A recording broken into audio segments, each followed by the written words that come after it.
Antes de passar à apresentação dos convidados, deixem-me só enquadrar este tema do novo espaço e o papel de Portugal neste novo espaço, sendo que acho que é evidente que hoje em dia as atividades relacionadas com o espaço são reconhecidas como parte de uma infraestrutura que é crítica para diversificar a economia nacional, para assegurar a defesa, para assegurar a independência estratégica de Portugal.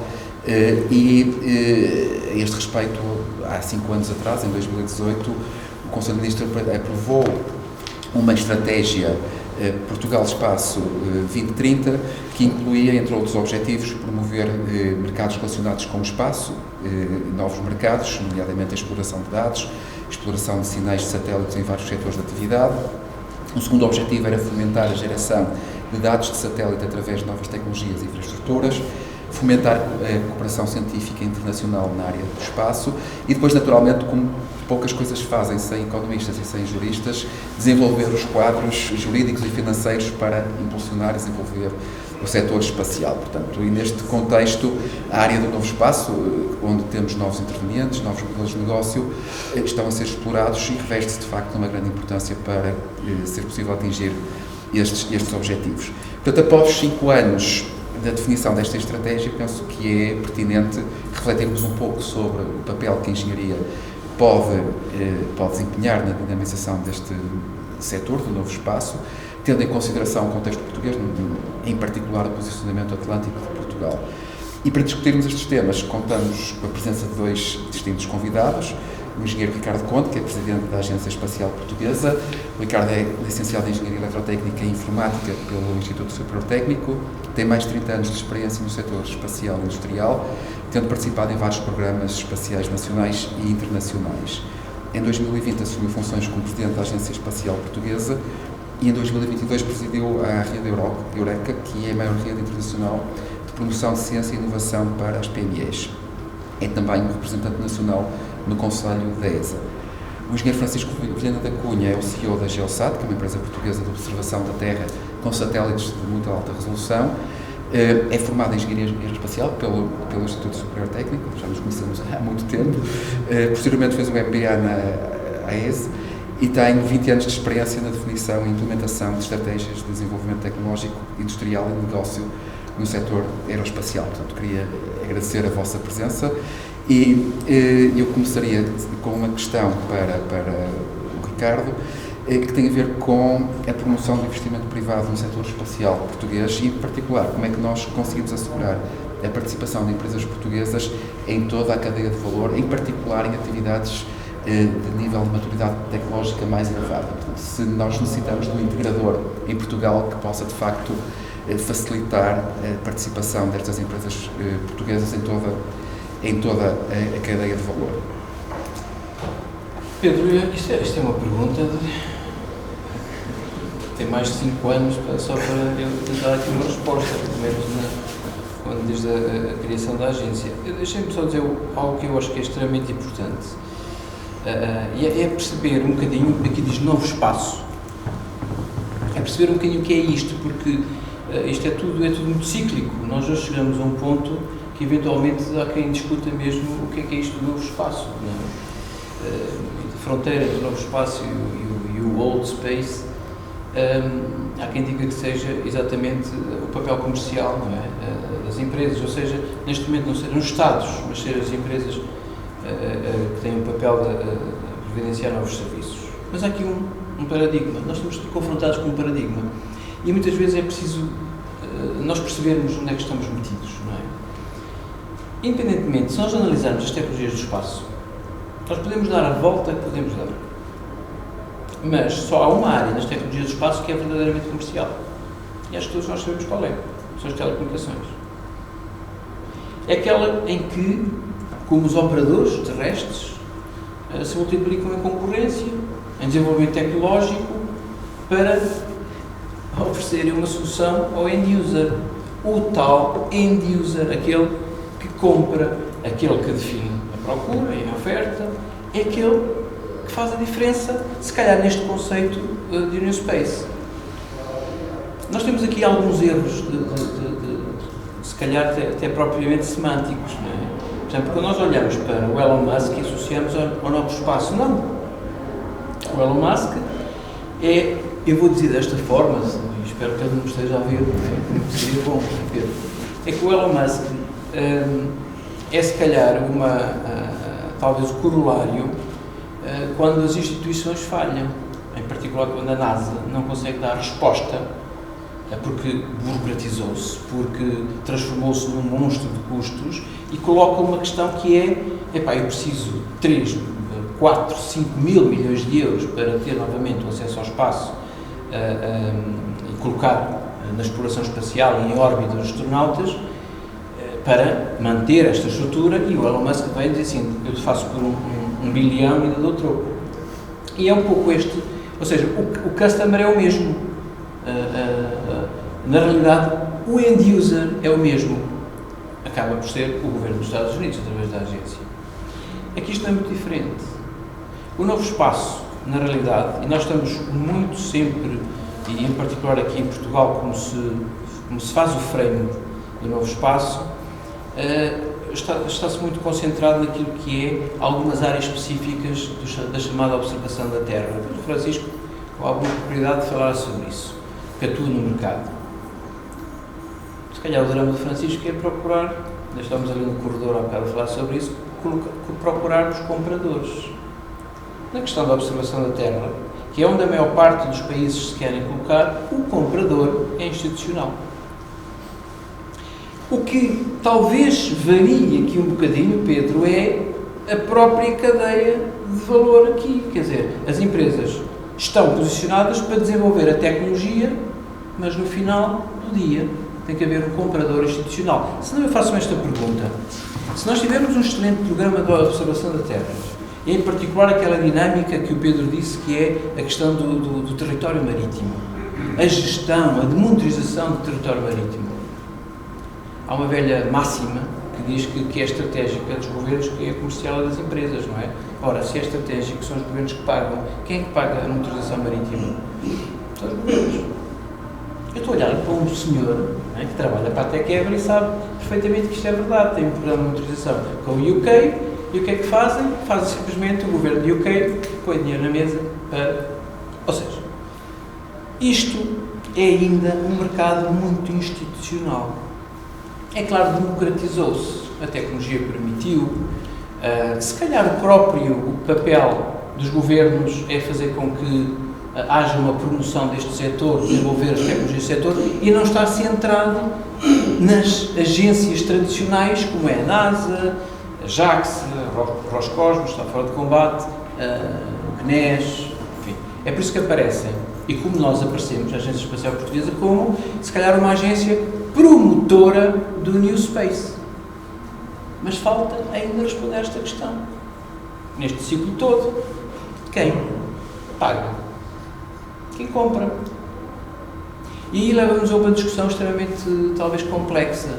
É como é que nós, a nível nacional, conseguimos talvez passar a mensagem que isto é diferenciador para aquilo que, a nível institucional, uma Direção-Geral da Agricultura, Ambientes, a conservação da natureza, o planeamento, a gestão do território, como é que isto, de facto, traz valor acrescentado para fazer com que, de facto, estas instituições vejam necessidade, né, tirando todo o problema que nós somos especialistas em segmentar o país em várias pequeninas capelas, como é que isto se pode, de facto, ser transformacional, com conhecimento, mas produzindo valor. Ou seja, aquela velha expressão, como é que o espaço entrega? Como é que as tecnologias do espaço entregam? Dou-vos só um exemplo, e termino por aqui, Pedro, esta abordagem. Dou-vos só um exemplo muito evidente para nós todos, que numa superficialidade conseguimos analisar isto. A nossa área marítima é uma área marítima infinita, quase, olhando à nossa dimensão territorial, não é? Posiciona-se como talvez o 18º, penso, o maior país do mundo e um dos maiores países aqui da Europa, se não maior. Como é que se faz, por exemplo, a monitorização dos nossos recursos, das áreas protegidas? Como é que se faz a monitorização, por exemplo, ao Cabo Verde? Pensam aqui à Geosat para pedir uma imagem de alta resolução ou de média de resolução de Cabo Verde, para perceber que Cabo Verde são umas ilhas e depois uma série de tubarões à volta para tentar extrair todos os recursos marítimos que lá há, em particular a pesca. Como é que se faz isto? Como é que se faz uma análise, uma monitorização destas áreas enormes? Se vocês forem falar com quem tem a responsabilidade destas áreas, seguramente vos dirá que é com mais aviões e com mais embarcações, não é? Mas não é. Nós, se introduzimos uma embarcação, nós se calhar estamos a introduzir um 0,001 de eficiência na área que cobrimos. E andamos aí aos S's a queimar gasóleo, não é? Ou seja, é mais que evidente. Há bons exemplos. Até que tem um bom exemplo no Canal da Mancha, por exemplo, como é que se faz a monitorização das migrações. Isto tudo são exemplos. A nossa dimensão territorial nos leva seguramente a olhar que com pouco investimento nós temos uma eficiência absolutamente de uma dimensão que não é minimamente com embarcações e aeronaves nós vamos lá. Mas isto é evidente. Agora, como é que se passa desta evidência para a prática? É que nós temos aqui um caminho muito complexo a percorrer, inclusive também, eventualmente, nestes trajetos de possibilidades de investimento. Mas acho, e agora mesmo dando-lhe a palavra ao Francisco, Pedro, que estamos a dar os passos. E passos são passos, significa tempo. Eu tenho a certeza que nestes 3, 4 anos nós temos em frente, novos sistemas vão emergir, novas capacidades vão emergir, que vão naturalmente induzir aqui talvez uma necessidade diferente, e se calhar por evidência, não é? Nós vamos ser confrontados que de facto é a natural evolução face também a esta dimensão que nós temos pela frente. Portanto, o mercado é isto. O mercado é muito institucional, talvez no sumário, é muito institucional ainda. Os players é que são, enfim, mais as empresas, mas, de facto, nós temos que também ver quais são as possibilidades, como eu falei no setor das telecomunicações, como é que nos outros, por exemplo, como é que no acesso ao espaço e na internacionalização e no potencial de Portugal, em várias dimensões que não seja só a observação da Terra, como é que também nós nos podemos posicionar. E também, em princípio, também naqueles que são os mercados não institucionais, não é? Muito bem, Ricardo, muito obrigado. E pegando na questão de quem paga e quem compra, acho que temos aqui uma questão que gostaria de colocar ao Francisco relativamente ao posicionamento da Geosat no setor do novo espaço em termos dos novos mercados e serviços que incorporem conhecimento avançado. Eu sei que o Francisco tem uma pequena apresentação que talvez possa também ajudar a abordar esta questão. Eu penso que me prepararam tudo muito bem. Ok. Isto fazendo qualquer coisa assim. Exatamente. Não, penso que é útil também para caracterizar, começarmos a concretizar que estas questões que o Ricardo levantou, de facto, são as questões que nos preocupam no dia-a-dia. E, de facto, quando Portugal deixa de estar apenas no desenvolvimento de tecnologia para o espaço, mas passa, por exemplo, com uma empresa como a Geosat, a estar na operação, no fornecimento de produtos e serviços todos os dias, ganhamos um novo sentido de urgência. A questão é, o produto que nós não vendemos hoje, podemos vender amanhã. A órbita de satélite que não vendemos hoje é como o lugar do avião que parte vazio. Nunca mais vamos vender. Portanto, traz-nos um sentido de urgência, uma necessidade de vermos o negócio de forma muito pragmática que até aqui, de facto, não tínhamos. Eu penso que é útil, se calhar, mantemos aqui este enviesamento que o Ricardo também falou na observação da Terra, mas para podermos falar de alguns exemplos. Eu penso que a Geosat é, para mim, um dos exemplos do que é isto do New Space. Uma pequena empresa de um pequeno país é hoje um dos 2 operadores europeus de satélites ópticos de muito alta resolução. O outro é Airbus. Isto é o New Space. Isto é a democratização. Ou seja, algo que até há uns anos estava ao alcance de grandes países e grandes agências, hoje em dia está ao alcance de pequenos países com pequenas empresas. E isto abre um mundo de oportunidades, logicamente também de desafios. Mas este slide seria principalmente esta questão. Ou seja, penso que isto são outras questões. O que é que são os satélites que operamos? Operamos 2 satélites, um deles parece uma máquina de lavar, literalmente, em termos de dimensões, que é uma referência no mercado que tira imagens com 600 km de largura. Portanto, Portugal até Madrid numa única fotografia, com 20 metros de resolução e que já se levam algo melhor do que isso. E depois temos o chamado satélite de muito alta resolução, que são estes que hoje em dia são muito necessários nestes contextos mais exigentes que temos aqui à nossa volta, que tinha inicialmente 75 centímetros e fruto dos conhecimentos avançados e do trabalho que foi feito, se conseguiu levar com inteligência artificial e análise automática sobre o arquivo que já tínhamos a 40 centímetros, validados pela Agência Espacial Europeia. Portanto, aqui o conhecimento teve um papel determinante. O que é que sai de uma empresa como esta? Saem, logicamente, aqueles mapas que vemos no Google Earth, sem dúvida, é exatamente isso que sai. E saem ferramentas como as do Google Earth, mas dão-nos, no fundo, uma temporalidade, ou seja, conseguimos ter uma imediatez a perceber aquilo que aconteceu. Isto, por exemplo, é o primeiro lançamento da SpaceX no início deste ano. Foi disponibilizada esta imagem no próprio dia. Isto, por exemplo, é um parque eólico que nós conseguimos monitorizar e perceber o que é que está a acontecer do ponto de vista das torres, das zonas de clearance que têm de haver à volta das linhas, etc. Também monitorizar a construção, bastante importante do ponto de vista dos seguros. Houve um acidente, como é que estavam as coisas antes, como é que estavam as coisas depois. A monitorização logística, aqui por exemplo um porto no Dubai, importante, ou até se calhar mais curioso, começam a aparecer estas imagens 3D, capacidade do satélite no fundo rodar sobre o eixo longitudinal, portanto o roll, permite ver de lado uma pilha de contentores e perceber quantos é que ali estão, portanto começar a calcular volumes é um exemplo.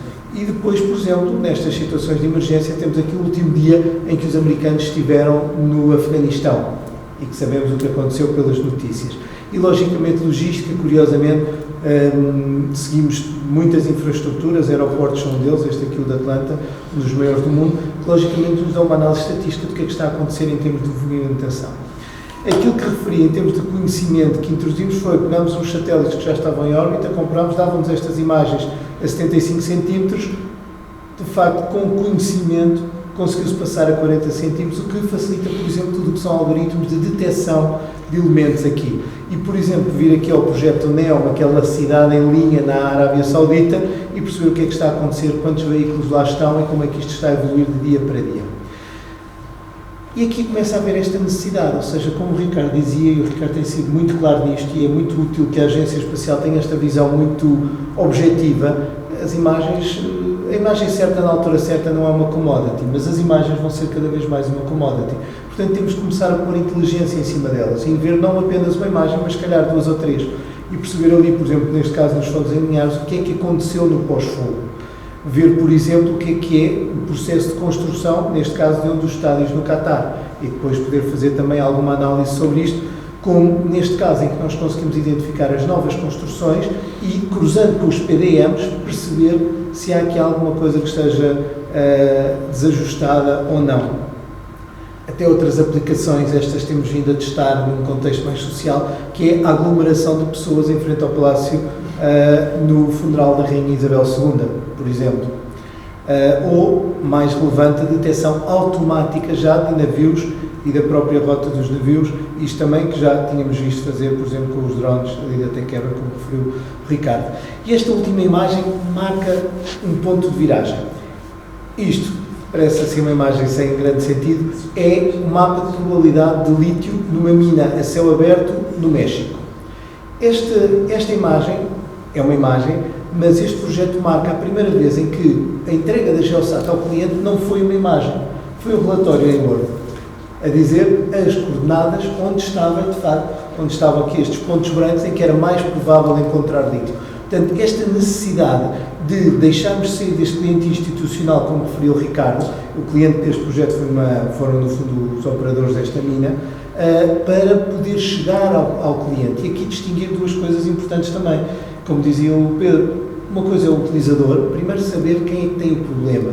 Muitas vezes nem sequer formalizou. Há uma necessidade que ainda não está formalizada enquanto oportunidade de mercado.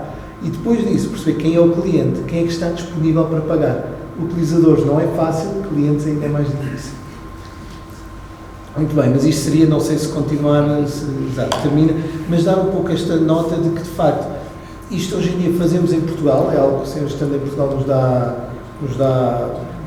nos enche de orgulho, de facto. Estamos há 20 anos na indústria a procurar crescer de subsistema para sistema, operação, e de facto conseguimos fazer isso hoje em dia, mas no fundo o que isto vai fazer foi dar-nos nota dos desafios que temos pela frente, exatamente, para que este setor não seja um setor que vai vender à ESA, à PT Space, mas que seja um setor consequente e que de facto tenha valor a acrescentar aos diferentes verticais da economia, porque, como dizemos, quer dizer, a Geosat é uma empresa de espaço, mas o nosso mercado não é o espaço. E este é um dos grandes desafios que temos. Muito obrigado, Francisco. Já agora, a propósito daquilo que referiu da importância de incorporar conhecimento avançado em algo que de outra forma seria uma commodity, eu tenho uma questão, naturalmente, num contexto universitário, estamos numa escola de engenharia, que para nós também é importante, que é, e coloco esta questão ao Francisco antes de colocar uma outra questão ao Ricardo, como é que nós podemos assegurar a articulação destas empresas, como a Geosat, que está envolvida no novo espaço, com as universidades, com os centros de investigação, de uma forma que garanta uma contribuição efetiva para o setor privado, e também quais os desafios no desenvolvimento dos recursos humanos para dar resposta às necessidades que a Geosat tem. Obrigado, é de facto um dos grandes desafios que temos. Mas, temos vindo a gastar algum tempo sobre esta questão. Uma das coisas que me parece útil é, de facto, começarmos a desenvolver visões conjuntas. A empresa tem uma visão, a academia tem outra visão. São visões que são, acima de tudo, complementares. E aquilo que me parece que vai ser determinante cada vez mais, ainda para mais com os chat GPT e com tudo o que há à volta disto, vai ser determinante para a competitividade futura, é ter uma visão informada do mundo e do que pode vir a ser o mundo. As empresas não conseguem fazer isto sozinhas. Um dos nossos desafios, felizmente, não tão premente, mas é pagar salários no fim de cada mês, é garantir que geramos valor para os nossos acionistas e para a sociedade, mas se não tivermos um negócio bem sucedido, não serve nada mudarmos muito o mundo, porque vamos fechar as portas no próximo ano. Portanto, a empresa tem intrinsecamente uma necessidade de um foco de curto prazo, que não implica que não tenha uma visão de longo prazo, mas tem de garantir que consegue atingir resultados no longo prazo. E para garantir que isto não nos cega ou não nos limita o campo de visão para aquilo que é o futuro, é muito importante esta ligação à universidade. Em algumas áreas, aquilo que temos conseguido já fazer é trazer investigadores à empresa, contar-nos o que é que está a acontecer. O que é que está a acontecer, por exemplo, no caso da agricultura. Estão a sair X papers sobre este tema, sobre detecção de uma determinada colheita com esta tecnologia. É o tipo de acompanhamento que a empresa não consegue fazer por si, mas que beneficia muito se puder ter, no fundo, este posto avançado na universidade. Logicamente, a colaboração depois tem uma série de desafios, sabemos que os tempos são diferentes, mas também, para além dos tempos, há as questões não diria tanto da confiança, mas da criticalidade. Aquilo que são tecnologias que são nucleares, core, para a empresa, de facto, são tecnologias que têm de ser desenvolvidas dentro da empresa, com total controle da empresa, mesmo que possa ter uma participação externa. Em todas as outras, não há problema nenhum, muito pelo contrário, em que a empresa seja uma seguidora de iniciativas da academia. E nós temos aqui, felizmente, temos hoje em dia uma discussão, um projeto, uma iniciativa liderada pelo Nuno Rocha, que nos trouxe a um projeto que é, de facto, pensamos nós, um dos grandes determinantes do nosso futuro. E este é um bom exemplo, mas que só vem desta relação, desta proximidade, de discutir problemas, discutir desafios e pensar em conjunto como é que o podemos fazer. Parece-me sempre que é útil começar por questões concretas, procurar aqueles quick wins da colaboração que vão pôr as pessoas a falar sem estar com modelos demasiado teóricos, por vezes se tornam difíceis de sustentar no médio e longo prazo sem resultados. Mas que, de facto, saber que a empresa beneficia da visão mais abrangente da universidade, sem dúvida, que eu penso que a universidade também beneficia da identificação dos desafios mais concretos da empresa, também encontrar forma de, como aqui, juntar estas duas realidades e começar a criar visões conjuntas, eu penso que é uma das formas de lançar colaboração. Pedro, posso dizer claro que sim, uma coisa claro aqui sobre o Francisco? Eu acho que nós, quando falamos em exemplos, nós percebemos melhor as coisas, não é? Exemplos concretos. E às vezes parece que estamos assim a falar, colaboração, é necessário colaborarmos mais, e depois daqui a 2 anos vimos falar exatamente, temos que continuar a colaborar. Só que há coisas muito concretas, muito específicas. Vamos dar aqui alguns exemplos concretos, específicos, que eu penso que de vez em quando nós temos que pôr o spotlight para vermos que há coisas mesmo a serem feitas na academia. Enquanto Francisco estava aqui a expor o seu raciocínio, eu teria aqui alguns exemplos daquilo que mais pragmáticos. Por exemplo, insisto, o caso do Sérgio. O Sérgio é um exemplo da FEUP a trabalhar numa tecnologia do SAR que pretende voar daqui 2 anos, não é, Sérgio? 2 anos, mais ou menos. Não é preciso sair fora desta sala. É um processo evolutivo. Vai fazer o caminho das pedras, mas já há um histórico. E é um exemplo de como é que, eventualmente, há uma ambição operacional através de um processo de investigação quase core daquilo que é o núcleo eu falo nas tecnologias SAR de satélite. Outro, a questão do quantum. Há 2 grupos, um Aveiro e um em Lisboa, que estão extremamente envolvidos naquilo que é a grande iniciativa de Secure Connectivity. E aqui, na Europa, nós temos uma capacidade, de facto, de termos grupos, e na Europa acaba por ser uma zona um pouco atrativa, uma fuga essencialmente para os Estados Unidos, mas como é que nós temos aqui grupos que vão, espero, e teremos também uma palavra a dizer, resultar no estabelecimento aqui de um nó de comunicações quânticas aqui em Portugal. Isto vem da universidade, vem o push, neste caso do Instituto das Telecomunicações, Aveiro e Lisboa. A outra questão, o caso de Aveiro. Dou-vos um exemplo muito concreto. Uma vez estava num fórum em Aveiro, em que estava um investigador a apresentar um projeto chamado Optical Beamforming.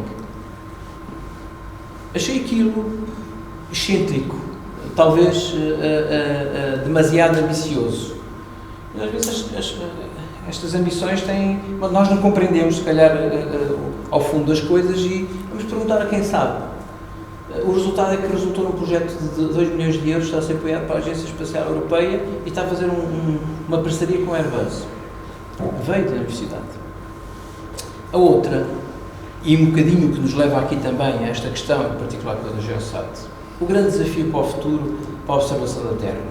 Eu estive nos Estados Unidos há sensivelmente uns 8 meses, 10 meses, falar com uma empresa, como é que se pode monitorizar, por exemplo, as trocas, a monitorização do sequestro de carbono. É possível? Que desenvolvimento dos sensores é possível fazer para nós embarcarmos isto numa plataforma de satélites para nós termos, de facto, a possibilidade de ter a monitorização de estoques de carbono e implementar aquilo que será as transações de carbono no futuro? Isso é possível?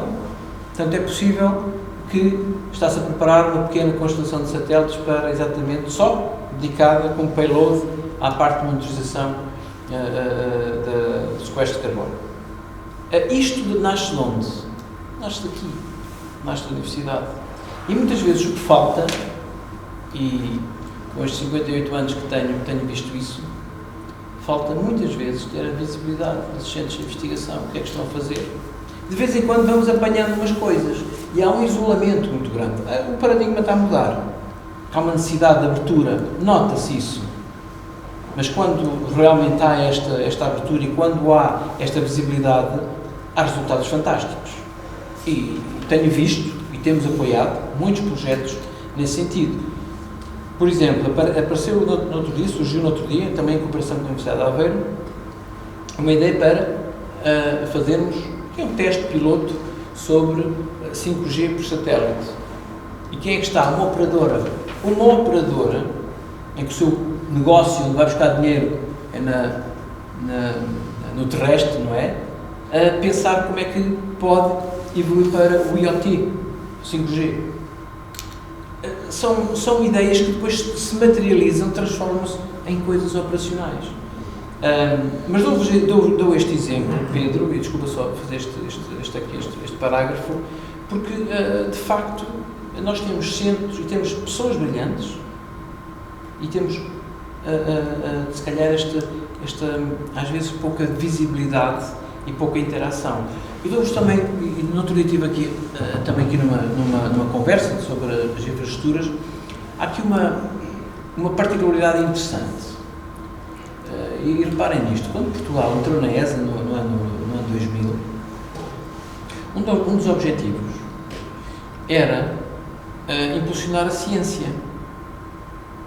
Ou seja, o objetivo de Portugal na participação da Agência Espacial Europeia era alavancar a ciência.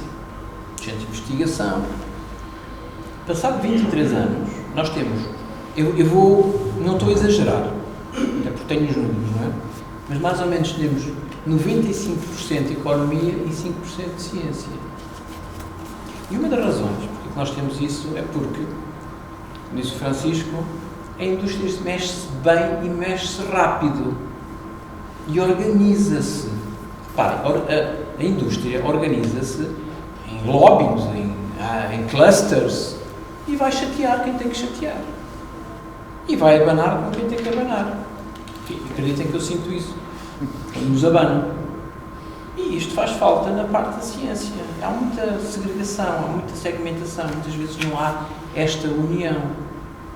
Eu não vou dar exemplos assim, mas há pequenos grupos que partilham um prato vazio. E a questão é exatamente isso, é quando há esta segregação, e uma coisa que aprendi no último seminário aqui sobre infraestruturas, é que os investigadores nos últimos, acho que foi 10 anos, duplicou e o nível de investimento manteve-se. Portanto, estão a ver o resultado, não é? Cada um teve direito a metade, não é? No final do dia. Portanto, é um pouco isto, porque muitas vezes é que nós olhamos para alguns centros de investigação que desenvolvem coisas absolutamente fantásticas e muitas vezes não têm, e às vezes não há também aquela iniciativa para produtizar, para industrializar. Isso faz falta. Mas que as capacidades existem, estão, e tem que haver esta abertura, também acho que tem. Sorry, Pedro. Não, eu agradeço a intervenção do Ricardo e a propósito também do que disse, eu penso que a Agência Espacial Portuguesa está alinhada com aquilo que é uma estratégia de outros países, nomeadamente dos Emirados Árabes Unidos, que neste momento também têm um programa espacial e que claramente querem implementar uma cultura que eles chamam fail fast and fail forward, não é? Portanto, algo que poderá resultar num menor impacto económico, no caso de insucesso, mas num grande potencial disruptivo no caso de sucesso. E a minha questão, também para o Ricardo, é se acha que a Agência Espacial Portuguesa deve ter um papel no combate à aversão ao risco, que de facto inibe esta inovação mais disruptiva. Pedro, eu posso dizer que isto tem sido essencialmente o papel da agência, enquanto agência, mas antes disso, o Space Office. Nós temos muitos projetos, muitíssimos projetos, em que são de-riskings, estudos de viabilidade, estudos de concepção, projetos tipicamente entre os 100K, 200K, 250. A maior parte dos projetos são exatamente isso. Portanto, sabemos de antemão que a maior parte dos projetos, talvez aquela métrica, que 10% vão resultar, mas temos que o fazer. Se não o fizermos, ninguém faz. Temos que o fazer, e fazemos. Tem que haver uma percepção, exatamente, um cheiro, se aquilo tem pernas para andar, se aquilo tem potencial. Muitas vezes pode ter o potencial só de ter o conhecimento e ficar e percebermos. Ótimo. Mas temos feito, estes projetos como os que eu vos disse, foram feitos com de-riskings. Começamos com 200K, foram lá 6 meses, 200 mil euros, cheguem-nos com uma concepção do que é que se pode fazer. E aparecem ideias. Algumas ideias, como digo, são excêntricas e batem na trave, mas pronto, mas há outras que entram na baliza. Eu vou dar aqui um exemplo, eu vou lembrar-me agora de um exemplo, e um bocadinho na sequência do que hoje resultou. Em 2000, ainda não se falava em PRRs, não é? Estávamos ainda a sonhar que poderia haver aí se calhar um suporte financeiro ao desenvolvimento destes projetos, e nós temos o histórico que em Portugal acaba sempre a acontecer, não é? Por razões más, ou porque foi uma troika, ou porque foi uma pandemia, e apareceu o PRR. Mas antes do PRR, em 2020, eu disse 2020, nós lançamos à comunidade e fizemos esta pergunta: porquê é que Portugal não pode desenvolver as suas aplicações ao nível do downstream? Que é onde há um esforço menor para fazer coisas, para ver o impacto dos dados da observação terra. E como é que podemos transportar ou como é que podemos ultrapassar os obstáculos Primeiro querem que nos digam quais são os obstáculos e como é que podemos ultrapassá-los. E lançamos um projeto, tínhamos 4, vou dizer os valores, e nós percebemos bem o que estamos a falar. Temos 4 milhões de euros para fazer isto. Parece uma coisa diabólica, não é? 4 milhões de euros, quem é que tem 4 milhões para fazer isso? Na altura não havia plano de recuperação. O que havia era uma intenção nossa que tínhamos que, depois de se identificar, que nós já sabíamos mais ou menos onde é que aquilo ia dar. A indústria ia se organizar em consórcios, ia dizer, nós precisamos se calhar fazer um satélite ou 2 satélites, com isto criamos uma agenda industrial, alavancamos aqui o nosso setor, punhamos aqui todo o ecossistema a trabalhar. E depois tínhamos uma política de dados.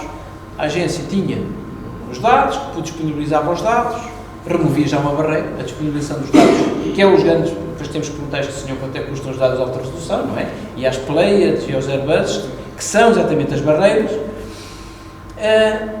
Não é o desenvolvimento da tecnologia, é o acesso aos dados. Bom, muito bem, então lançamos esta call para fazer como é que Portugal se pode posicionar. E apareceram 2 propostas. Portugal tem que se posicionar com uma pequena constelação de satélites, que o novo espaço permite que seja de custo mais reduzido. A nível da agência, nós estamos dispostos a dar esse salto. Não havia PRRs. Eu vou explicar porque é que eu estou a dizer isto, não é? É porque na evolução apareceu esta iniciativa da Geosat, apareceram outras iniciativas lideradas com a Defesa e a Techeva, outra liderada com uma pequena empresa que até é muito dinâmica para a monitorização também atlântica, e de repente aparece um conjunto de iniciativas e aparece o PRR e aparece aqui eventualmente a possibilidade de nós estruturarmos isto. Foi quando nós, com muito esforço, tentamos colocar nas agendas do PRR este desenvolvimento que pode ser um one shot, mas que depois merece uma atenção especial. Como é que podemos continuar? Isto para responder à pergunta. De facto, iniciamos o processo e tínhamos essa verba para apoiar o início do desenvolvimento dessa constelação. E começamos com 400 mil euros que demos a esses 2 consórcios para nos dar qual é que era, ou seja, qual é que era o futuro. E nós íamos paulatinamente investir nesse futuro. O futuro antecipou-se com o PRR e antecipou-se no sentido de estruturar uma coisa com mais consistência, tanto é que a Geosat, a Techeva e a Lusopace vão evoluir para aquilo que é não só a segunda geração na questão dos satélites de alta resolução da Geosat, mas para novos serviços que este impulso do PRR pode dar para depois tornar consistente isto. Agora, Pedro, é necessário um mid-cap em Portugal. É necessário repara, no contexto europeu, Portugal não tem uma única empresa grande neste setor do espaço, que consiga ser, por exemplo, um main contractor. Nós não temos um main contractor na ESA. Nós aparecemos sempre se aparecemos em segundo nível ou terceiro já não é mau. E estamos ao nível de subsistema, de componente. Nós temos que mudar este paradigma. E eu acredito que no final em 2025, 2026, com o que resultar do PRR, temos estruturalmente as condições para já termos aqui, se calhar, 3 operadores, eu vou dizer mesmo isto, 3 operadores em diferentes subsistemas, e se calhar temos aqui já umas condições para ter um mid-cap, que nos permite, por exemplo, à agência lançar uma call para pensar na 3ª e 4ª geração. Porque isto não pode acabar em 2026. Muito bem, muito obrigado, Ricardo. Eu gostaria então de voltar aqui ao Francisco e colocar uma questão que tem a ver com os recursos humanos. Eu entendo que o setor do espaço pode ter um papel determinante para combater aquilo que os economistas falam como o paradoxo do capital humano. Portanto, temos uma geração muito qualificada que dificilmente encontra empregos ao nível das suas qualificações. É um setor também muito importante para atrair e captar talento, para promover emprego qualificado, e a minha questão é saber se de facto identifica algumas oportunidades de melhoria a nível da formação que as escolas de engenharia estão a dar, se acha que é necessário mais cursos de engenharia aeroespacial em Portugal, estão a ser criados vários, e qualquer partilha de informação que possa ter connosco relativamente àquilo que são aspectos importantes para a formação que nós nas escolas de engenharia devemos dar para pessoas que trabalham na Geosat. Obrigado. Não vou chegar a responder diretamente à questão dos cursos aeroespacial, têm aparecido vários, mas lembrar aqui uma sessão que tivemos há uns anos penso que era o responsável de desenvolvimento de produto do MIT, que veio a Portugal, Warren Searing, se não estou em erro, veio a Portugal e veio contar a experiência que tinham feito no MIT de analisar os cursos de engenharia como um produto. Desde logo com o problema quem era o cliente, mas depois ultrapassaram, decidiram que era o aluno e tudo bem. Mas a grande questão, e terá dado uma crise de identidade do próprio MIT, foi chegarem à conclusão que os alunos que tinham saído há 10 anos não utilizavam nenhum dos conhecimentos que tinham aprendido no MIT. Utilizavam uma coisa, que tinham desenvolvido enquanto aprendiam os conteúdos que aprenderam, que era o que eles chamavam o Engineering Reasoning Skill, capacidade de pensar como um engenheiro. De facto, aquilo que nós vemos, penso que isto será um exemplo um pouco extremo, embora tenha sido contado assim de facto, mas aquilo que nós sentimos muita necessidade, de facto, é de engenheiros ou de pessoas com a capacidade de pensar como um engenheiro. E isso é algo relevante porque significa o quê? Espírito crítico, abordagem sistemática a problemas e uma visão algo holística também do problema. Agora, concretamente, eu penso também que ia dizer que não vale a pena, mas não, que não podemos também exigir à universidade aquilo que a universidade também não tem a obrigação de dar, neste sentido. Muito da formação do engenheiro faz-se também já no mercado de trabalho, faz-se numa experiência on-job, não é?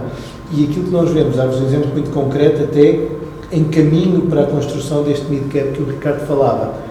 Estamos aqui a desenvolver novos satélites e satélites de muito alta resolução, são satélites com um nível de exigência muito, muito elevado, para o apontamento, etc. Não temos em Portugal engenheiros de sistemas com 20 anos de experiência. Porquê? Porque nunca fizemos isto em Portugal. Temos engenheiros portugueses, mas que não estão em Portugal. Ou seja, se do lado da indústria ou do ecossistema não houver projetos com complexidade suficiente para permitir o desenvolvimento e a utilização destas capacidades, não vamos conseguir tê-la da universidade porque depois vai faltar a componente da experiência. Aquilo que temos visto, eu tenho fruto também da origem, tenho seguido mais o curso do técnico e a evolução, mas eu penso que, não por estar aqui, mas que tem feito uma evolução impressionante do ponto de vista de capacitação e de posicionamento neste mercado da engenharia. E de facto, a experiência que temos com engenheiros da FAM é muito, muito boa. Aquilo que vemos é que tudo que for proximidade ao longo do curso com as empresas é benéfico. Nós hoje em dia recebemos temos também um engenheiro daqui, um aluno de engenharia daqui, fazer os estágios de verão, ou seja, aproximar esta realidade. Se calhar uma queixa que eu tenho do meu próprio curso, culpa minha também em parte, foi ter chegado ao fim com uma noção muito pouco clara do que é que era a indústria, do que é que havia. Havia a TAP, numa área de manutenção, e havia algo, também não havia muito mais na altura, isto é há 20 e tal anos, não é?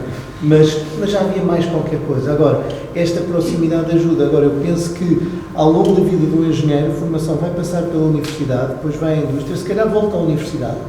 E isso é um caminho importante. Finalmente, sobre a questão da formação avançada, dos doutoramentos, dos mestrados hoje em dia estão disseminados, mas o doutoramento, aquilo que me parece é que durante muito tempo a indústria não teve problemas suficientemente complexos para poderem ser tratados no contexto do doutoramento. Os problemas eram de curto prazo, eram para amanhã. Nós hoje em dia também temos esses problemas, resolvemos internamente. Este fail fast nós falhamos muito rápido dentro de casa, em poucas semanas, e falhamos muito, muito rápido, mas tudo dentro de casa. Agora, hoje em dia eu penso que temos desafios complexos o suficiente para exigir também pessoas com uma capacidade desenvolvida, por exemplo, no contexto de um doutoramento, que existe um nível de profundidade, capacidade de abarcar complexidade, perseverança no desenvolvimento, não é? Temos falado ali do Sérgio, mas acho que o SAR é um bom exemplo, não é? O SAR é das áreas que eu considero mais difíceis, já agora a par da combustão, porque existe também uma componente experimental que acaba por ser determinante nos desenvolvimentos, mas hoje em dia já temos indústria com problemas suficientemente complexos para poder acolher doutoramentos, que não tínhamos há uns anos. Muito obrigado, Francisco. Deixa-me dizer, Ricardo, eu gostei aqui de uma coisa. Há uma expressão que diz assim: eu falho uma vez, falho a segunda vez, mas à terceira falho melhor, não é? Eu gosto muito dessa. Eu sei de quem era isto, mas não estou a entender, nem onde é que eu ouvi isto. Mas à terceira falho cada vez melhor. Eu lembro-nos do seguinte: nós vamos fazer 30 anos.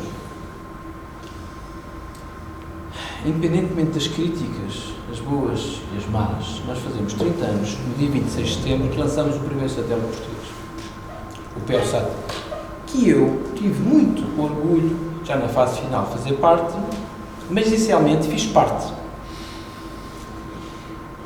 dos 15 primeiros, por causa destes 58 anos também, estes 15 primeiros alunos que tiveram o curso de Tecnologias Espaciais, que foi o que resultou há neste momento alguns líderes de algumas empresas que resultaram daí, ou seja, o resultado, vou dizer assim, o resultado líquido deste exercício foi exatamente produzir algumas pessoas que depois atuam no ecossistema. A Lusospace, por exemplo, o Ivo, foi um deles. Porquê é que eu estou a dizer isto? O Francisco disse algo extremamente importante. É que o percurso que nós fizemos nestes 23 anos que depois, 23 anos, que é estes 30 anos, na realidade, no espaço, não havia engenharias aeroespaciais. Ou seja, a engenharia aeroespacial, eu tenho algumas coisas aqui, se calhar, de fígados, as elites, não é? Isto criou uma certas elites. Vamos ter 19,9, que é para termos uma engenharia espacial. Não. As tecnologias do espaço, vocês vão às empresas, são feitas, na nossa agência, nós temos pessoas transversais. É por isso que o nosso percurso no espaço foi feito sem engenheiros aeroespaciais, que é uma coisa muito recente. Não é? Foi feito com engenheiros mecânicos, eletrotécnicos, telecomunicações, materiais, advogados, direito, ou seja, tanto é que, e vocês sabem disso, que a engenharia eletrotécnica, a engenharia espacial técnica, a engenharia mecânica, foi a engenharia mecânica, não sei como é que está aquilo, mas com, de alguma forma, uma componente espacial. Já não é o caso do que se está a fazer agora, os novos currículos, que há uma evolução naturalmente. Eu quero dizer isto porquê? Porque, de facto, nestes 30 anos, nós não temos uma coisa, é fazer um CubeSat académico, uma coisa, enfim, outra coisa é uma complexidade de um satélite óptico, de comunicações, para ter um serviço, SAR, apontamentos, controle de atitude, propulsão, é de uma complexidade que nós não temos cá em Portugal. Então como é que nós fazemos e queremos fazer? Uma fórmula mágica, formando on-job, os alunos on-job, vêm e aprendem, vão para fora, vêm para dentro, e é assim que se faz. E é este o percurso que nós temos que fazer, mas também com outra coisa, parcerias. E é isto que se está a fazer agora, algumas empresas que já têm esse track record, já sabem como fazer, nós precisamos exatamente disto. Portanto, esta é a história, assim, muito sumária. Em Portugal, há 30 anos atrás fizemos o PEOSAT, desapareceu, houve aquele curso das pessoas, formaram-se, eu sou o resultado, um deles, há outras pessoas. Houve em 2000 que nós entramos na ESA, começou-se a capacitar a indústria. Hoje temos aproximadamente 68, 70 instituições ou entidades que trabalham no espaço, que é um número absolutamente fantástico. Temos uma série de startups que começam a emergir com algumas capacidades fantásticas e agora temos a mudança que é da capacitação para o Programa Nacional. Começam a surgir empresas que querem fazer uma agenda industrial, querem fazer coisas, querem operar, e dentro destas coisas, Pedro, e calma aqui, digo que também há outro potencial que nós estamos a tentar olhar, que é o acesso ao espaço, e que vai ser uma realidade já este ano. Nós vamos construir um acesso ao espaço. Ou seja, para potenciar não só aquilo que é as nossas capacidades geográficas, de localização, não há outro país da Europa que tenha, mas vamos tentar fazer de uma forma por passos, a parte suborbital primeiro e orbital depois, mas é necessário competência, aí, como o Francisco dizia, competências de facto digamos, leoninas, não é? E em muita cooperação internacional. Muito bem, muito obrigado. Eu, antes de passar a palavra aos membros da audiência, eu gostaria apenas de reforçar um aspecto que foi referido tanto pelo Francisco como pelo Ricardo, que é de facto a importância do contacto que os alunos devem ter com a indústria durante a sua formação. Isso, de resto, é obrigatório em muitos cursos por essa Europa fora. A minha experiência é que isso é transformador. Não só o contacto que eles possam ter com empresas através de estágios, mas também a integração dos estudantes em projetos de investigação, ou pelo menos em engenharia avançada, em fases, até, diria eu, a partir do terceiro ano. Há exemplos em que, de facto, concretos da importância desta integração. Eu lembro-me há muitos anos atrás do projeto S7, em que eu coordenei aqui um grupo de estudantes que projetaram um satélite que foi lançado. Um desses estudantes depois envolveu num projeto que tinha na altura com a Agência Espacial Europeia e com base nesse projeto foi criada uma empresa em Portugal, que era a HPS, que entretanto foi comprada pela Fresite, e tudo resultou de um aluno do terceiro ano que pediu para participar. Portanto, estas iniciativas que a própria agência tem vindo a dinamizar revestem-se, na minha opinião, de uma importância determinante. Desculpa só dizer assim, há aqui outro aspecto importante que é, nos Estados Unidos, um aluno que anda no terceiro ano, se lhe pergunta o que é que ele quer fazer, eu quero abrir o meu negócio. Já se começa a ver isto aqui no nosso meio académico, que é como é que podemos fomentar o empreendedorismo. Eu quero fazer negócio, eu não quero estar a trabalhar para os outros. É por isso que aparecem já, e nestas incubadoras, nestes programas de incubação para startups, aparecem ideias do pessoal que quer mesmo fazer o seu próprio negócio. E isto é transformador. Muito bem. Muito obrigado. Eu, então, abriria agora as questões aos membros da assistência. Não sei se querem colocar alguma questão. João, por favor. Posso começar? Em primeiro lugar, queria dar os parabéns e agradecer ao Ricardo Pedro e ao Francisco esta excelente discussão e este excelente arranque de painel. Eu não sei muito do setor e, portanto, a minha pergunta é assim mesmo de curiosidade, se calhar um bocadinho básica, e tem a ver, no fundo eu queria colocar uma questão ao Francisco relacionada com o título da sessão, que é o papel de Portugal.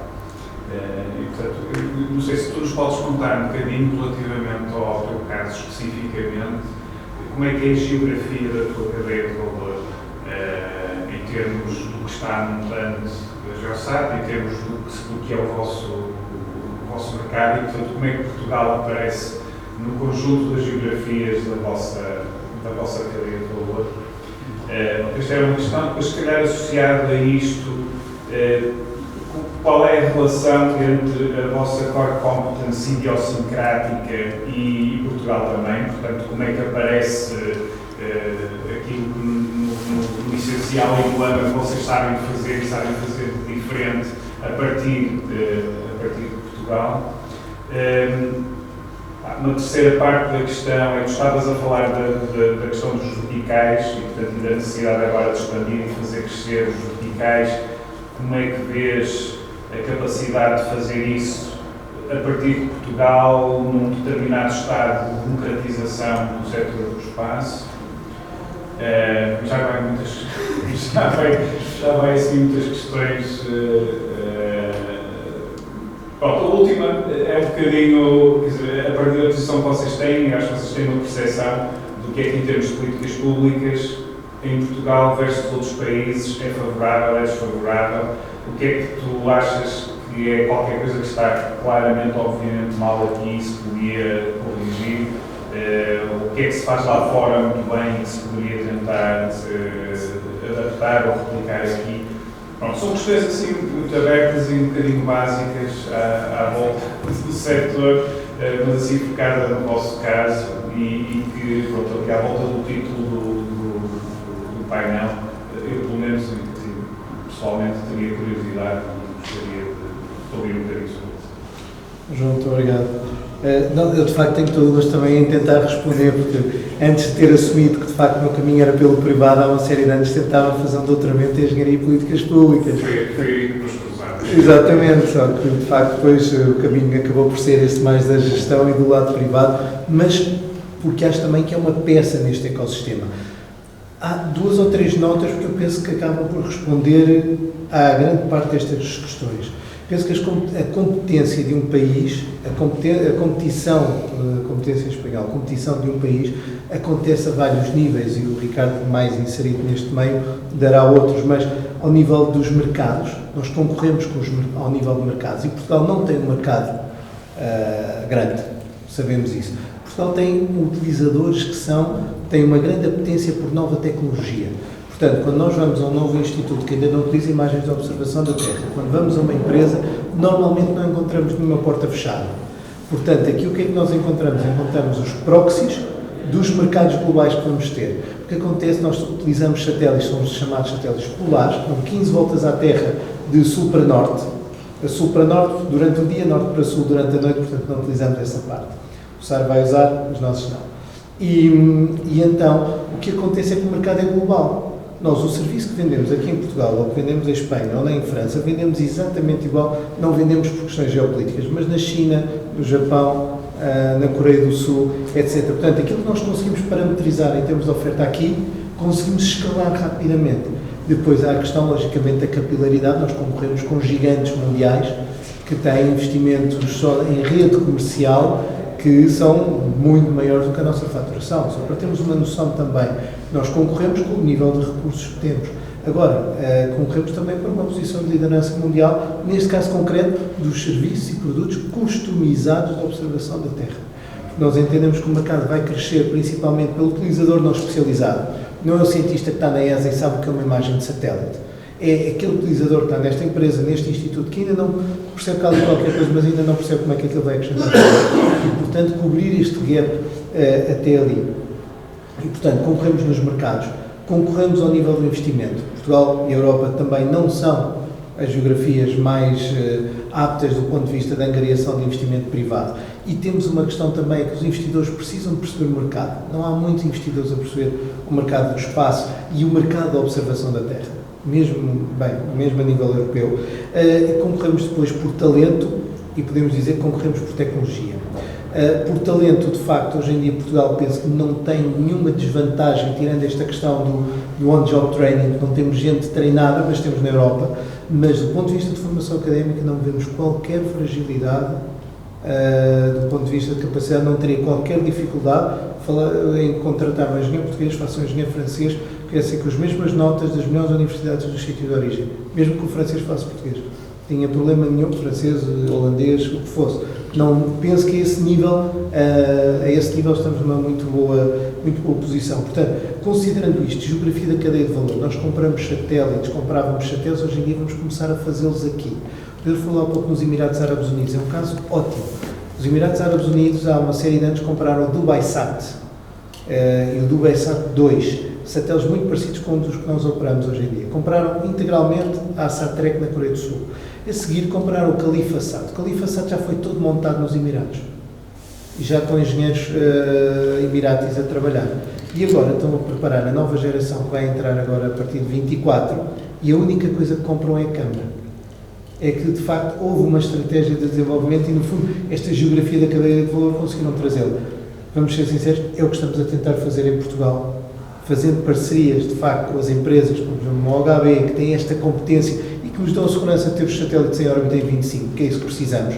O negócio está dependente disso, mas para criar capacidade em Portugal. Para quando vier a geração de satélites de 28 e de 30, não temos de comprar tanto fora. E esta proximidade, eu vejo também, não apenas do ponto de vista nacionalista, que eu penso que se calhar até, independentemente do orgulho que temos em estar aqui, não é a perspectiva correta de ver. É uma perspectiva de proximidade. Eu, como um fornecedor próximo, consigo trabalhar muito mais rápido, consigo ser muito mais eficaz, consigo resolver os problemas muito mais facilmente. Quando tivemos um problema há um ano e tal com o nosso satélite, muito bem, é ótimo, os coreanos são ótimos em termos de apoio a cliente, mas o e-mail para a Coreia demora a ser respondido, porque entretanto já é tarde e já passou, etc. Não é só uma questão de fusos horários, é uma questão de cultura, forma de trabalhar, etc. Não penso que vamos ter os satélites portugueses só porque é o satélite português, até porque não faz sentido reinventar a roda, para mim, faz sentido aproveitar o que existe melhor lá fora e aproveitarmos o que existe melhor cá dentro, e play to your strength, não é? Como dizem os americanos, apostar nisso. mas ganhamos muito se pudermos ter esta cadeia cá fora. Para a frente, uma vez mais, portanto, a jusante, os mercados são globais, mas aqui em Portugal temos proxies de praticamente todos os utilizadores e clientes que podemos vir a necessitar. Deixar uma nota sobre as políticas públicas. Há 3 ou 4 exemplos que eu penso que são interessantes. Penso que em Portugal temos o risco, muitas vezes falamos de Fraunhofer, Carnot, Catapult, isto e aquilo, sem se calhar por vezes olharmos com suficiente atenção para o que é que são os ecossistemas industriais em que estes institutos estão envolvidos. As Catapult no Reino Unido estão ancoradas numa indústria que cobre toda a cadeia de valor. O mesmo, os Collabs, que é o proxy que temos em Portugal, não estão ancorados no ecossistema cuja indústria cobre toda a cadeia de valor. Tem outro desafio. Os Inegis, os Inescs, não têm, ou seja, precisamos de adaptar os modelos à nossa realidade. No entanto, estas instituições, da nossa perspectiva, têm ajudado. Instituições, as que temos em Portugal também, não é? Têm ajudado muito nesta ponte entre a academia e as empresas. Já dei o exemplo destes projetos que temos, quer dizer, conhecendo-nos, vamos trabalhando, sempre que há oportunidades vamos falar. Isto ajuda muito, no fundo, neste contacto. Compras públicas inovadoras, o Pre-Commercial Procurement of Innovation, o Estado como comprador, ou não apenas como comprador, mas dar aquilo que, penso, no Reino Unido chamava o Forward-Looking Procurement, ou seja, nós mais cedo ou mais tarde vamos comprar isto. E para comprar isto vamos ter estas características. Então a indústria já sabe que há 3, 4, 5 anos se prepara para começar a desenvolver o que lá está. Sabendo que o mercado vai estar aberto, no fundo, não é? Mas foi um sistema que vimos na Holanda, vimos no Reino Unido e que nos pareceu também algo interessante. E depois eu penso que as políticas públicas, acho que há sempre este papel do Estado comprador, em que no fundo dinamizamos a indústria através do mercado e vemos os nossos concorrentes nos Estados Unidos receberam agora um pacote de 5 mil milhões em alguns anos para comprar imagens, por exemplo, e as mesmas empresas vêm cá para a Europa. Um dos nossos concorrentes, vamos falar de nomes, o Ricardo falava em concretizar e acho que é importante, a Planet, que é uma empresa excepcional, teve dos modelos de negócio, quando anunciou mais disruptivos, no fundo capturar uma parte do negócio do cliente. Mas é uma empresa que, pelas suas contas, vende 130 milhões, recebe 100 do governo norte-americano e tem perdas em igual valor. Mas este é um governo que se posiciona, no fundo, a dinamizar a indústria como cliente. Penso que isso existe também alguma maturidade das instituições. Eles têm uma NGA, têm uma NOAA, ou seja, as nossas instituições, do ponto de vista da utilização de imagens, da observação da Terra, penso que ainda não estão neste nível. E há um caminho que todos estamos a fazer, indústria, instituições. De resto, de facto, quer dizer, temos um PRR em Portugal, gostávamos que fosse mais flexível em algumas coisas, se calhar gostávamos, mas é uma oportunidade única. Eu penso que o PRR estará quase ao nível de uma entrada na ESA. É a oportunidade que temos de mudar a cara da indústria espacial em Portugal. Portanto, não penso que esta questão dos incentivos a montante de indução de desenvolvimento tecnológico, sinceramente, acho que em Portugal vemos empresas de outros países a querer vir para a Europa para terem estes sistemas que nós temos. Acho que o apoio à ED, eu sinceramente não vejo como grande fragilidade. Temos a sorte também, através da agência, temos programas que nos facilitam muito esta aferição da viabilidade económica. Nos outros setores não há. Não, se formos para o automóvel, onde é que está a agência, permite fazer os de-listings que o Ricardo, e já agora digo, acho que são dos projetos mais interessantes que existem, porque de facto permite isso, ou seja, no final fica sempre uma aprendizagem e entretanto há conceitos que não ficam na gaveta à espera de melhores dias. Portanto, só para dizer, penso que estamos num muito bom contexto e acho que, olhando para o que os outros países estão a fazer, podemos ver por onde evoluir, mas sinceramente acho que a Geosat existe porque está em Portugal. Deixa-me só dizer uma coisa que é importante. Há aqui um player que é inexistente e que existe com permanência nos outros países, é chamada defesa. A defesa é um push. Em particular, se vocês vão para a França, o CNES, metade do budget é militar. Nos Estados Unidos, metade do budget do espaço é militar. Cá não há. Estamos a tentar, e a justiça seja feita, a fazer este caminho. Vai-se fazer, e estou convencido que em 3 anos as coisas poderão ser diferentes. Agora, outro aspecto, por exemplo, nós temos 115 milhões durante um período de 3 a 5 anos a desenvolver projetos, estes projetos que eu falei, de risking não só. Fora este frame temporal, não existe. Vamos a falar de políticas públicas, não é? Não existe outro. Existiu agora este PRR, mas é uma exceção, vamos considerar uma exceção. Dou só um exemplo. Eu estive no Conselho da ESA na semana passada. A Polónia, também porque tem maus vizinhos, diria desta forma, não é? Anunciou, vê bem o Francisco, se calhar sabes disso, anunciou um reforço só de 295 milhões de euros na ESA, passando, acho que para o quarto player europeu, em que vai fazer 2 satélites de muitíssima alta resolução, também para o seu programa de observação da Terra e para a defesa, exatamente por causa da vizinhança, não é? São 2 players, com Airbus. Sim, com Airbus. Isto não é possível, quer dizer, cá. E nós andamos sempre, aliás, muitas vezes a mensagem é: temos que ir alavancar ali os fundos estruturais, é tudo fundos estruturais. Do orçamento sai aquilo, e ainda bem, tem saído e conseguimos aumentar a nossa participação, mas isto, até que ponto é consistente? Depois temos um problema também de consistência eu vou adiantar aqui muito mais, mas em de facto cumprirmos os nossos compromissos, que são enormes e muitas vezes são complexos a nível de política pública de ver o seu impacto. Mas de uma forma muito sumária, é o que nós temos. Agora, também posso dar aqui a boa notícia: nós estamos a preparar 2 instrumentos, um chamado PROS, para as academias. Vamos começar com 1 milhão de euros, é pouco, mas é só para alavancar projetos científicos, que é baseado no programa que nós temos 10, mas é controlado totalmente pela agência. Se a coisa correr bem, nós vamos aumentar esse budget, talvez para 2, 3 milhões, daqui a 2 anos. O outro, estamos a tentar fazer um fundo nacional, juntamente com a Portugal Ventures, isso vai ser anunciado, para a capitalização de empresas que necessitem ter acesso a capital de risco. Isso vamos ver se conseguimos fazer. Muito bem, muito obrigado. Mais alguma questão por parte de... Sim. 3 questões. A primeira seria para o Ricardo.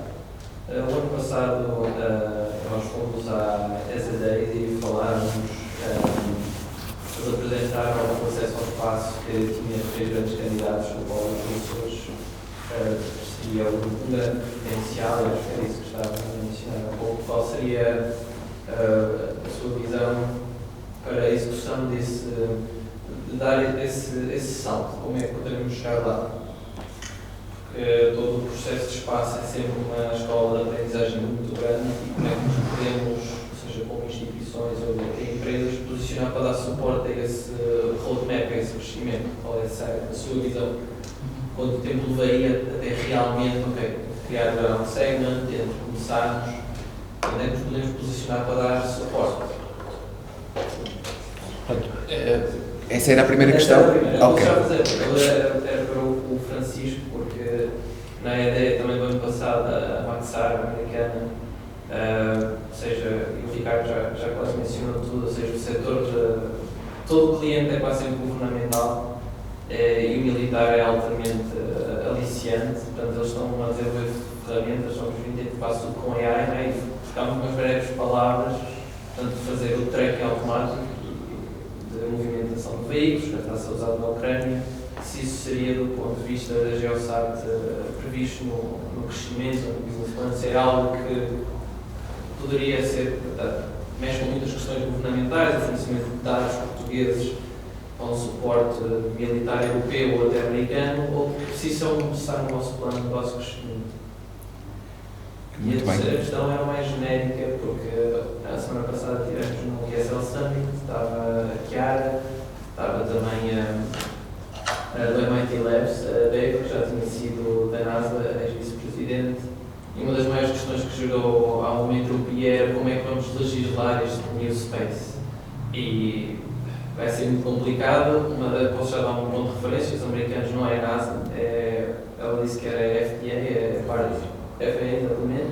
Como é que a nível europeu o Ricardo e também o Francisco viam como é que isso poderia acontecer, porque mesmo com novamente questões governamentais, militares, que ele não vai querer levar a sua avante, esta democratização vai ser bastante difícil, creio eu.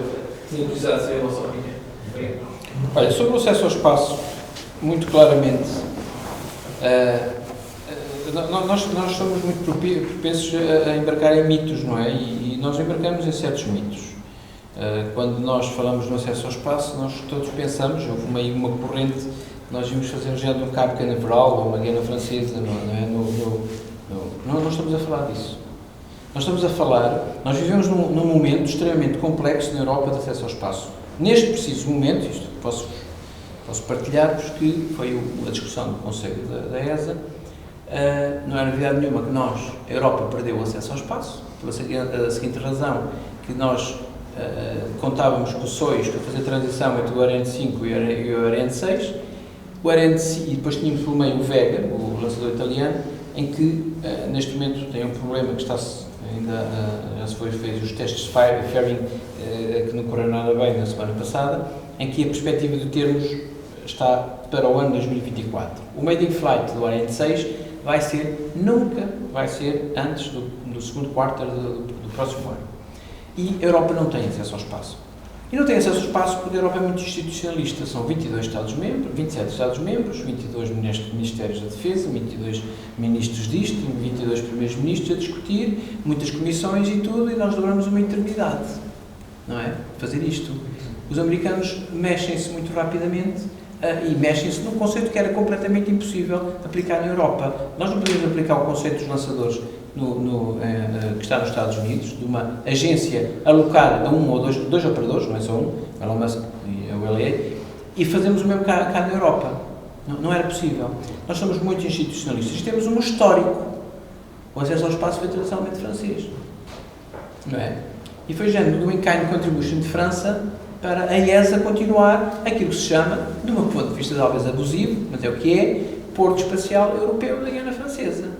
Bom, aquilo é francês, a bom rigor, mas os países funcionam assim, nessas hegemonias. Entretanto, há um conjunto de atividades na Europa para o desenvolvimento de pequenos lançadores. E temos para aí umas 5 iniciativas na Europa. E quando conto a Europa, conto inclusive também com o UK, não é? Europa continental. Não é política. E é essa perspectiva que importa perceber como é que esses pequenos lançadores vão ser lançados. De onde? Daí surge o conceito e a necessidade dos portos espaciais. O porto espacial tem uma pequena questão, que é, ou é estratégico, os países acham que é estratégico, investem e fazem uma parceria, um género de uma PPP com os privados, e então criam um operador, ou então há outro conceito, que é este: queres lançar, queres fazer o end-to-end service, fazes tu, operas, é meramente comercial. Nós estamos numa transição.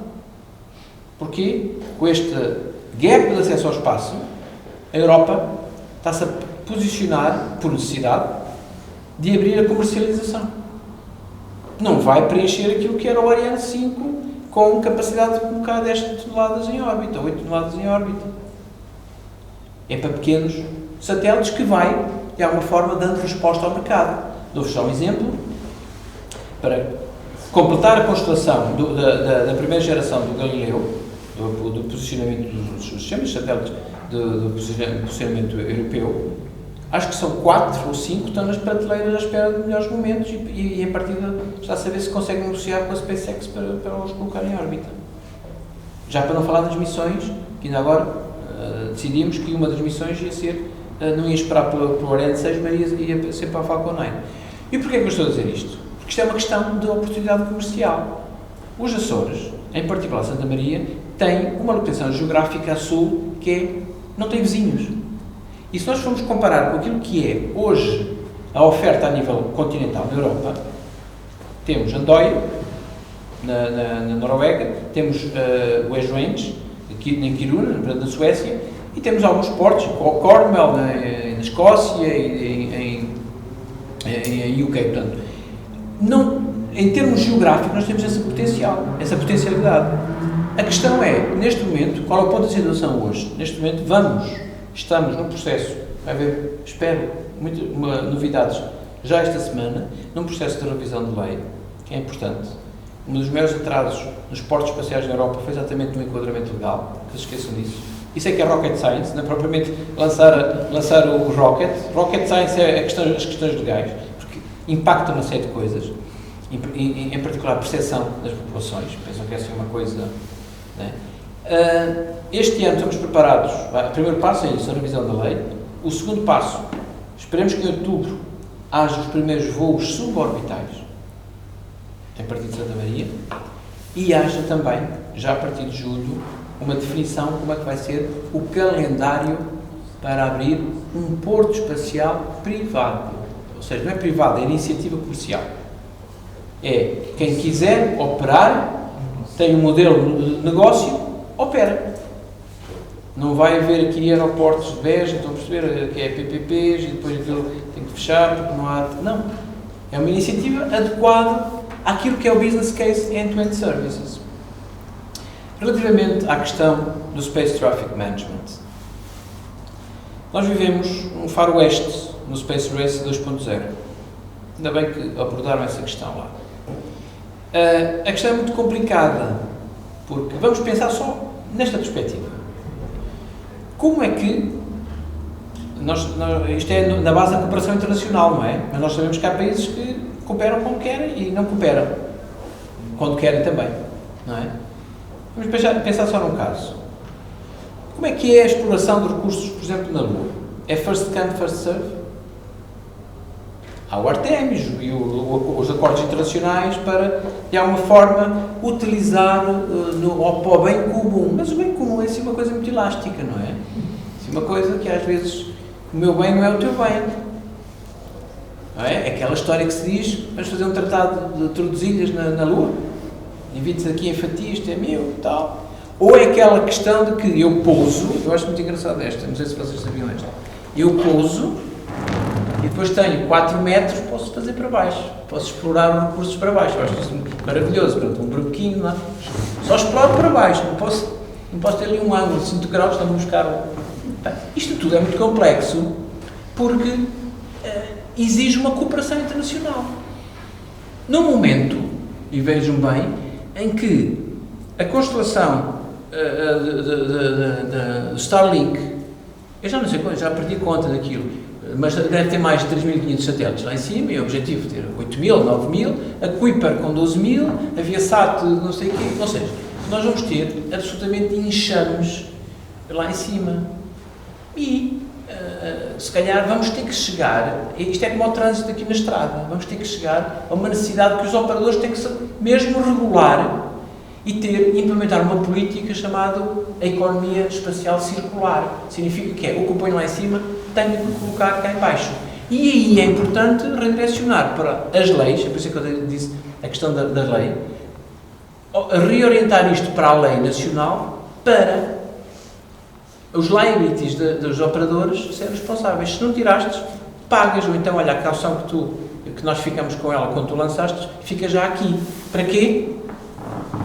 Para ajudar a pagar aquilo que nós vamos ser confrontados daqui a 3, 4 anos, na fatura da eletricidade ou da água aparecer, em vez de taxa de resíduos sólidos, vai aparecer taxas de resíduos espaciais. E alguém vai ter que pagar isto. Lá está. Quem é o end user? Quem é que é o pagador? São os governos. Acaba por ser uma taxa que se pode fazer. Ou seja, isto é um domínio muito complexo, mas exige essencialmente aqui esta coordenação. Mas há um elefante na sala. Este elefante na sala chama-se a militarização do espaço, que é uma coisa que é muito pouco falada. Isto tudo só é possível se a economia do espaço for pouco policiada. Mas o objetivo e muitos, é por isso que muitos Estados estão a fazer os Space Forces, não é? E como são os Estados Unidos, é por aí adiante, e é a maior permanência em órbita militar. Para fazer aquilo que se chama o In-Orbit Servicing, que é manipular o awareness, a própria ação de neutralização a partir do espaço. Portanto, a militarização do espaço poderá ser um cenário que de alguma forma vem equilibrar isto e de alguma forma regular também as próprias expectativas da utilização do espaço. Uma perspectiva que às vezes não pensamos, não é? Mas essa perspectiva está muito em cima da mesa. Não é? Muito bem, muito obrigado, Francisco. Para terminarmos, nós temos uma limitação das 7h30, dava-lhe também a palavra para concluirmos a sessão. É aquilo que foi referido, sim, que já está no roadmap da Geosat e já até bastante avançado e operacional. A última nota só sobre esta questão da legislação é, de facto, até aqui há competição, não é? Os países vão começar, se as legislações não estiverem harmonizadas, e eu penso que Portugal tem vindo a investir bastante, por isso que o Ricardo dizia, competência crítica no espaço são advogados, é direito, sem dúvida. Mas Portugal corre o risco de ficar um país menos competitivo face a outros, por exemplo, para lançar e operar satélites, em que nós precisamos de licenças tanto para lançar, mas para ser um operador a partir de Portugal. E daí este grande desafio também de até aí competimos no contexto internacional. Francisco, desculpa só interromper, Pedro, vais-me mandar calar. Esta nova capacidade que nós estamos a tentar desenvolver nestes 4 anos, digamos, para ter estes, já agora digo-vos, se tudo correr bem, talvez uns 27, 30 satélites. O objetivo, e digo isto com muita consciência, o objetivo é fazer com que eles sejam lançados de Portugal. Atenção. É fechar o ciclo. Por isso é que sejamos nós bem-sucedidos na execução destes satélites, que é uma dimensão paralela, que está a ser construída no sentido de nós assegurarmos um flight ticket para lançarmos os satélites do território nacional. Não diria que possam ser todos, até porque isso depende, eventualmente, mas é isso que estamos a utilizar como capacidade de atração para fixar os operadores. Os operadores têm outros incentivos e nós temos que dar esses incentivos. E esse é um caminho que se está a fazer. E olha, deste-me essa dica para fazer isto. Muito bem. Então, resta-me então agradecer ao Ricardo e ao Francisco a vossa participação nestes seminários e agradecer também a todos que participaram. Muito obrigado. Obrigado.